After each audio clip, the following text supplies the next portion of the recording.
فيديو جديد مع بعض فيديوهاتنا. ازاي تشطب شركتك؟ انا في شركه في بورسعيد، شركه ملاحه، والحمد لله انا بسلم تسليم نهائي ان شاء الله النهارده. قابلتني كذا نقطه قلت اشاركها مع حضراتكم بحيث يعني نستفيد. الفتره طبعا احنا خارجين من العيد، الاسعار ضرب نار. فالسؤال اللي بدا ناس كتير تساله او ناس بتتردد، الناس عارفه القرار يا جماعه. طب يا باشمهندس نعمل ايه؟ يعني الدنيا بتزيد، حاجه تانيه بقرش بقت ب 10، والمشكله الفتره اللي جايه بدا يبقى في تجار للاسف يعني بيستغلوا طبعا. كل واحد عاين موضوع في المخازن انه يقول لك استفيد بفرق السعر، تكلمه يا باشمهندس استفيد فرق السعر. يمكن لولا الحمد لله الواحد ربنا اكرمه وله علاقه كويسه جدا، الحمد لله رب العالمين بفضل ربنا على الواحد علاقه كويسه بالتجار والموردين، فبيتقال يا باشمهندس اوكي هنطلع لك. وساعات ربنا والله يعلم يعني ناس محترمه وبشكرهم بصراحه بيطلعوا لي، وكمان بيطلعوا لي بالسعر القديم. طيب ده مثلا مع المهندس محمد عبد اللطيف. بتكلم بشكل عام بقيه المهندسين، الناس المقاولين، صاحب الشقه نفسه، العميل اللي بيشطب لوحده هيعمل ايه؟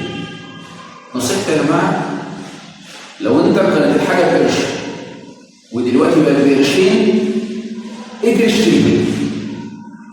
يعني ايه الكلام ده يا باشمهندس؟ دي حاجه غير تقول اشتري، اقول لك اشتري اللي القرش بقت ب2، اجري اشتري، لان بكره هتبقى ب10 مش هتبقى ب5. ده كمان اذا لقيتها. الموضوع يا جماعه يعني وضع صعب. في ناس بتتقي ربنا وفي ناس بتستغل المواقف والظروف اللي احنا فيها. فنصيحتي لحضراتكم اللي داخل على توضيب، اجري هات فينش كهرباء وعينه، هات فينش الصحي عينه، حتى لو يفضل في المخازن عند المعارض، بس خلص خلص خلص خلص.